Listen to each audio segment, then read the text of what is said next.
প্রিয় শিক্ষার্থীরা, শুভেচ্ছা নাও।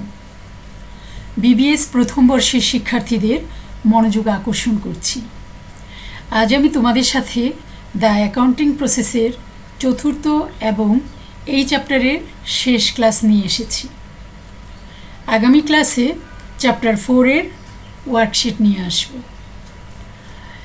এটি দ্য অ্যাডজাস্টমেন্ট প্রসেসের একটা অংশ। এই অঙ্কটি যেহেতু অনেক বড়, তাই আমি এটি রেখে দিয়েছিলাম। তাহলে চলো আমরা মূল ক্লাসে চলে যাই। তোমাদের সাথে থাকছি আমি, Ferdousi Begum, assistant professor, department of accounting, মহিলা কলেজ, চট্টগ্রাম। অনলাইন ক্লাসরুমে তোমাদের স্বাগত। আজকের পাঠ চ্যাপ্টার 3, দ্য অ্যাকাউন্টিং প্রসেস। তাহলে চলো আমরা আমাদের প্রবলেমটি পড়ে নিই এবং বাংলাগুলো বুঝে নিই। তোমরা দেখতে পাচ্ছ অঙ্কটি ন্যাশনাল ইউনিভার্সিটিতে বিবিএ সম্মানের 2017-তে এসেছে। NU BBA Hons 2017। অঙ্কটা পড়ার আগে আমরা আসলে কি করতে যাচ্ছি সেটা একটু বলে নিই।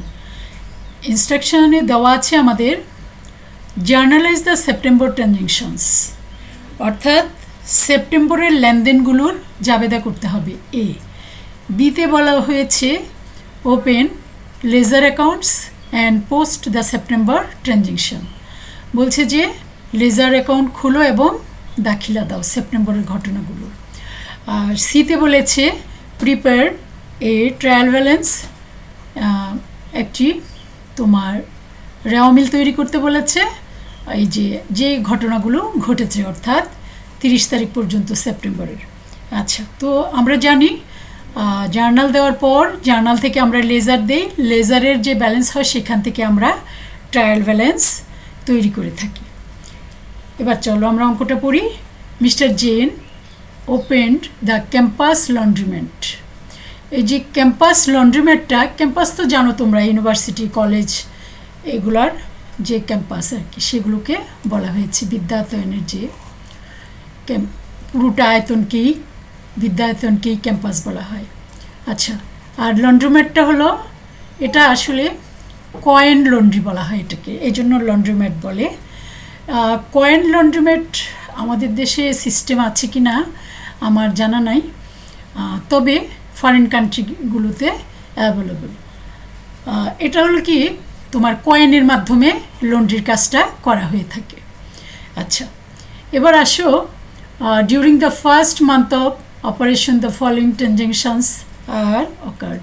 বলেছে যে নিচের ঘটনাগুলো সেপ্টেম্বর মাসে বা প্রথম মাসে বলেছে আর কি, তো সেপ্টেম্বরে খুলেছে, সেটা প্রথম মাস বলতে সেপ্টেম্বর বুঝিয়েছে। সেপ্টেম্বরে এই ঘটনাগুলো ঘটেছে।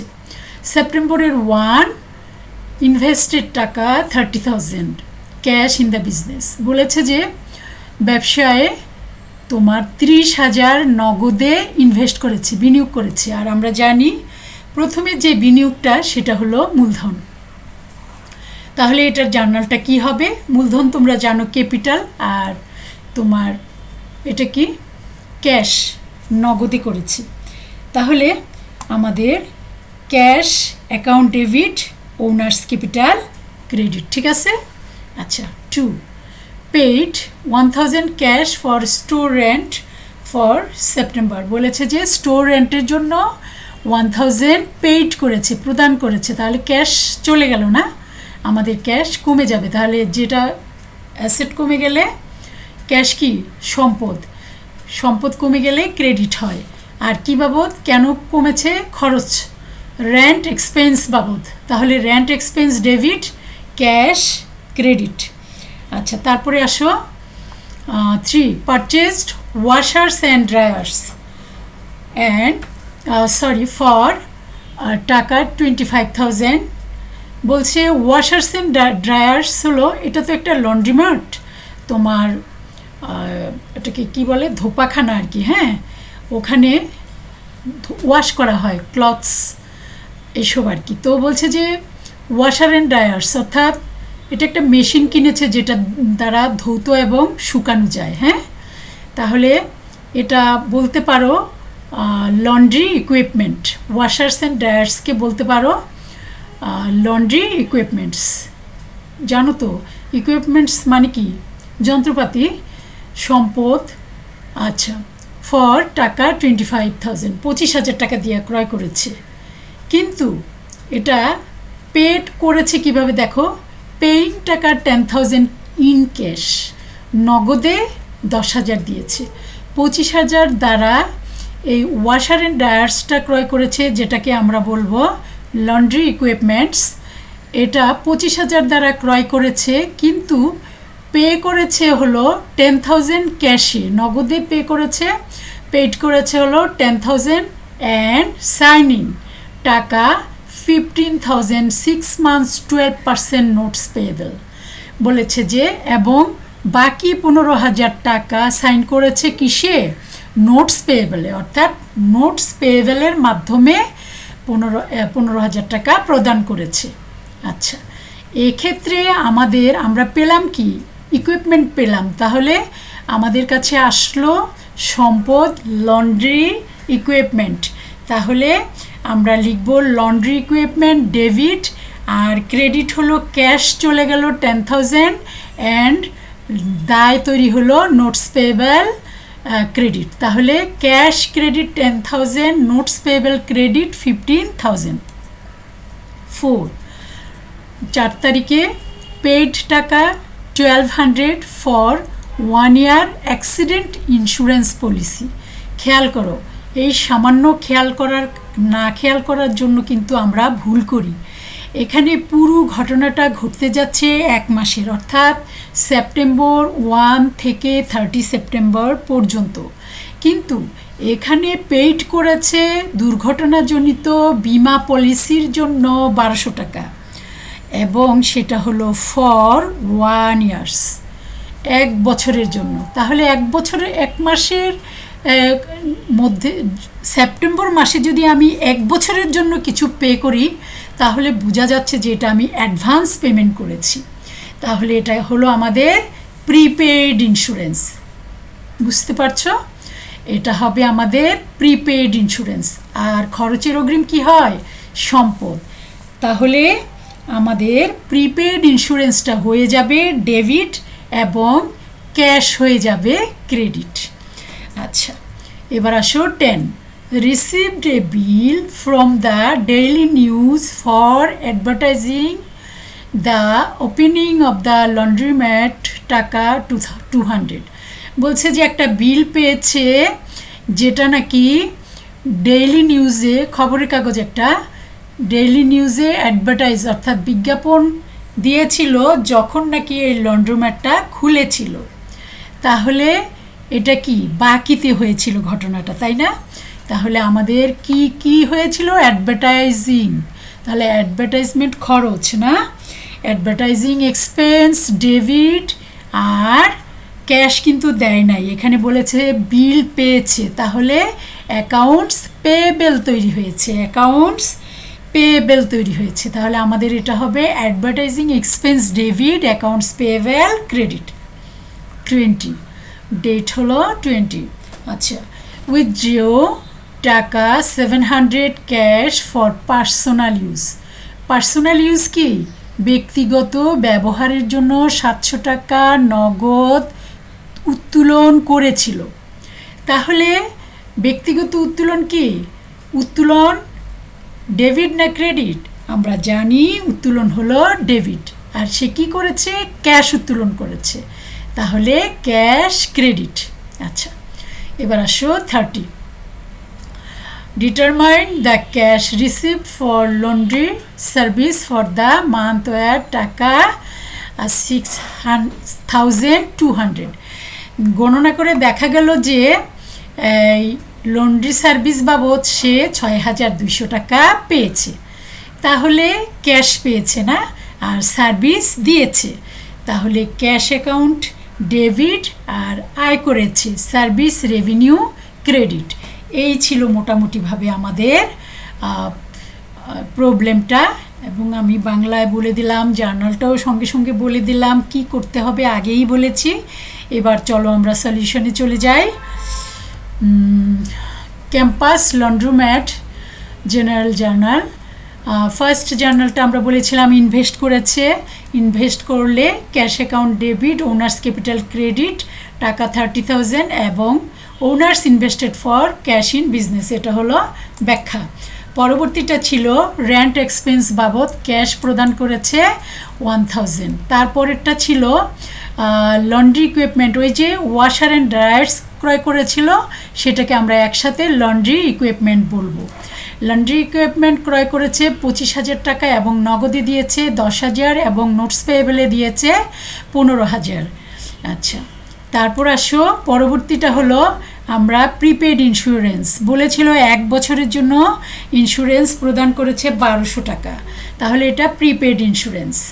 আচ্ছা, তারপরে আসো অ্যাডভার্টাইজিং এক্সপেন্স, সেটা বিল এসেছিল, তার মানে বকেয়া ছিল এটা 200 টাকা, তাহলে advertising expense debit, accounts payable credit. Next পরবর্তীটা ছিল হলো সে উইথড্র করেছিল পার্সোনাল ইউজের জন্য, ব্যক্তিগত ব্যবহারের জন্য নগদ উত্তোলন করেছিল 700 টাকা, তাহলে ওনার্স ড্রয়িংস ডেবিট আর ক্যাশ ক্রেডিট। লাস্ট সেটা ছিল সার্ভিস দেওয়ার পরে সে টাকা পেয়েছে, গণনা করে দেখা গেল 6,200 টাকা, তাহলে ক্যাশ এসেছে আমাদের কাছে, ক্যাশ ডেবিট এবং সার্ভিস রেভিনিউ হলো আয়, সেটা ক্রেডিট। আচ্ছা, এবার আমরা কি করব, আমরা লেজার করব, বিতে আমরা লেজার করব। আর আমরা লেজার যখন করব তখন আমরা প্রথমেই কি করব, আমরা প্রথমে যে জার্নাল দিয়েছি, আমরা তো এর আগে জানি, ইন্টারে আমরা প্রচুর অঙ্ক করেছি, তারপরেও আমি আবার একটু বলছি, আমরা যত ধরনের লেনদেন হয়েছে সেগুলো আমরা একবার গণনা করে ফেলবো, যত ধরনের লেনদেন হয়েছে সেগুলো আমরা গণনা করে ফেলবো। তাহলে দেখো আমরা একটু ব্যাক পেজে গেলে আমাদের একটু সুবিধা হবে, আমরা এখানে গুনে ফেলি। দেখো, cash, owners capital 2, rent expense 3, laundry equipments 4, notes payable 5, prepaid insurance 6, advertisement expense 7, accounts payable 8, তারপরে তোমার ওনার্স ড্রয়িংস 8। আচ্ছা, তারপরে 9 মনে হয়, সার্ভিস রেভিনিউ 10, তাহলে 10টা হয়ে গেল। মোট আমাদের এখন লেজার অ্যাকাউন্ট ওপেন করতে হবে, অর্থাৎ 10টা আমাদেরকে ঘর করতে হবে, লেজারের ঘর। তাহলে ঘরগুলি তো তোমরা জানো। তারপরে এই যে আমি দেখিয়ে দিলাম, ক্যাশের ঘরটা একটু বেশি করতে হবে, কারণ ক্যাশ ট্রানজ্যাকশান আমাদের বারবার ঘটেছে। আচ্ছা, প্রথম ঘটনাটাই ছিল cash account debit, owners capital, তাহলে ক্যাশ কি ছিল, ডেবিট ছিল, তো আমরা এখন ক্যাশ ডেবিট লিখে ফেলবো। কিন্তু ক্যাশ তো আমরা এখানে হেডলাইন লিখেছি, এখানে আমরা অপোজিট কথাগুলো লিখব, ঠিক আছে। তাহলে প্রথমটা ছিল ক্যাশ ডেবিট, টাকা কিন্তু ক্যাশ যদি ডেবিট হয় ডেবিটের ঘরেই লিখব। আচ্ছা, তাহলে ক্যাশ ডেবিট আর অপোজিট কথাটা ছিল আমার হলো ক্রেডিট ছিল ওনার্স ক্যাপিটাল, তাহলে আমি এখানে ওনার্স ক্যাপিটাল লিখবো। এই দেখো ওনার্স ক্যাপিটাল, দেখেছ, এবং সেটা ক্যাশ ডেবিট ছিল, এই যে ডেবিট লিখেছে এবং ব্যালেন্সটাও আমার ডেবিট হয়েছে। পরবর্তীটা ছিল রেন্ট এক্সপেন্স এবং ক্যাশ ছিল ক্রেডিট, তাহলে আমরা লিখে ফেলবো রেন্ট এক্সপেন্স এবং ক্রেডিট করেছি। তো এই 30,000 থেকে 1,000 চলে গেলে থাকছে ব্যালেন্স 29,000। তারপরেরটা হলো লন্ড্রি ইকুইপমেন্ট ক্রয় করেছি, সেখান থেকে 10,000 টাকা আমরা দিয়েছি, ক্রেডিট হয়েছে 10,000, তাহলে 29,000 থেকে 10,000 মাইনাস করলে থাকছে ব্যালেন্স 19,000। তার পরবর্তীতে প্রিপেড অ্যান্ড ইন্স্যুরেন্স দিয়েছি 1200, এই দেখো ক্রেডিট হয়েছে। এখন 19,000 থেকে আমরা 1200 বাদ দিলে থাকছে 17,800। এরপরে 20 তারিখে আমাদের ওনার্স ডিউ তোমার উইথড্রন করেছে 700, তাহলে আমাদের 17,800 থেকে 700 মাইনাস করলে থাকছে 17,100।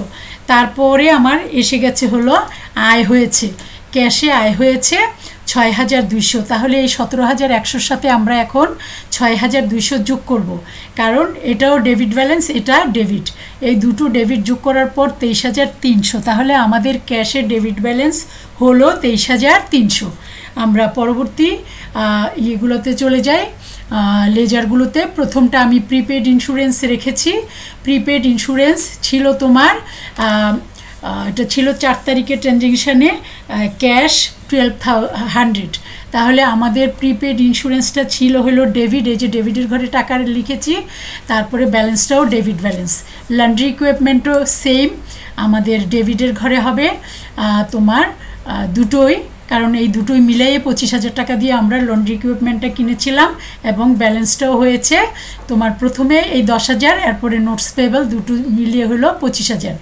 আচ্ছা, তারপরে অ্যাকাউন্টস পেয়েবলের বেলায় আমরা তোমার অ্যাডভার্টাইজিং এক্সপেন্স, এবং সেটা ছিল ক্রেডিট, অ্যাকাউন্টস পেয়েবলটা ছিল ক্রেডিট ব্যালেন্স। আচ্ছা, ওনার্স ড্রয়িং সেটা ছিল ক্যাশ তোমার 7, ওনার্স ড্রয়িং ছিল ডেবিট লিখেছি, এবং এখানে হয়েছে তোমার ব্যালেন্স ডেবিট। আচ্ছা, তারপরে আসো অ্যাডভার্টাইজিং এক্সপেন্স, সেটাও ডেবিট ছিল, খরচ তো ডেবিট হয়, আর তোমার ব্যালেন্সটাও হলো ডেবিট ব্যালেন্স। নোটস পেয়েবল তোমার লন্ড্রি ইকুইপমেন্টের 15,000 ছিল, সেটা ক্রেডিট, এবং ব্যালেন্সটাও ক্রেডিট ব্যালেন্স। ওনার্স ক্যাপিটাল তো ক্রেডিট ব্যালেন্স হয়, সেটা তোমরা জানো, এবং এটাও ক্রেডিট হয়েছে। সার্ভিস রেভিনিউ আইড ক্রেডিট হয়, এবং ক্রেডিট ব্যালেন্স হয়েছে 6,200। রেন্ট এক্সপেন্স তোমার ডেবিট, এবং ব্যালেন্সটাও হয়েছে ডেবিট। এবার আমি কি করব, এই যেই তোমার ইয়াগুলো এতক্ষণ করলাম, এই তোমার লেজারগুলো করলাম, সেখান থেকে ডেবিট ব্যালেন্সগুলো ডেবিট দিকে লিখব, ক্রেডিট ব্যালেন্সগুলো ক্রেডিট দিকে লিখব।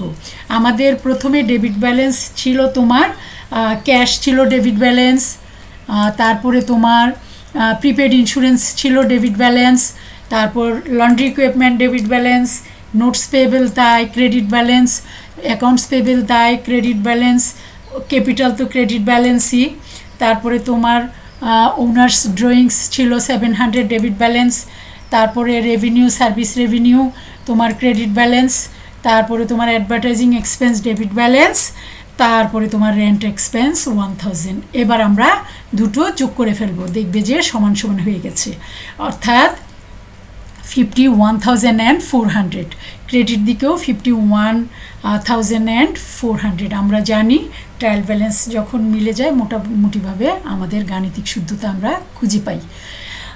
এখানে অঙ্কটা শেষ হয়ে গেল। তোমাদের সামনে পরীক্ষা সেপ্টেম্বরের 1 তারিখ থেকে। তোমাদের এর আগে আর কোনো ক্লাস তোমরা পাচ্ছ না। তোমরা সুস্থ থাকো, ভালো থাকো, ভালো স্বাস্থ্যসম্মত খাবার খাও, ভালোভাবে ভালোভাবে ঘুমাও, ঘুমালে তোমার ইমিউন পাওয়ার বাড়ে। তারপর তোমার মন ভালো রাখো, ঘরে ভাই বোন মা বাবার সাথে তোমার মন খারাপ করবে না কোনো কিছু নিয়ে। তারপর সুন্দর এবং ভালোভাবে প্রস্তুতি নিয়ে ক্লাসগুলো সব ফলো করে পরীক্ষার হলে বসবে, ভালো পরীক্ষা দিবে। আর তোমরা জানো, এই ক্লাসের শেষে আমি তোমাদেরকে একটু বলে দেই, আমাদের 8টা ব্রিফ কোশ্চেন আনসার করতে হবে 8 মার্কস, এবং 3টা শর্ট কোশ্চেন আনসার করতে হবে 3 × 12 মার্কস, এবং একটা ব্রড কোশ্চেন আনসার করতে হবে 10 মার্কস, টোটাল 30 মার্কস। মনে থাকবে? তাহলে আসি, তোমাদের সবার মঙ্গল কামনা করছি। আল্লাহ তাআলা তোমাদেরকে সুস্থ রাখুন, ভালো রাখুন। ধন্যবাদ।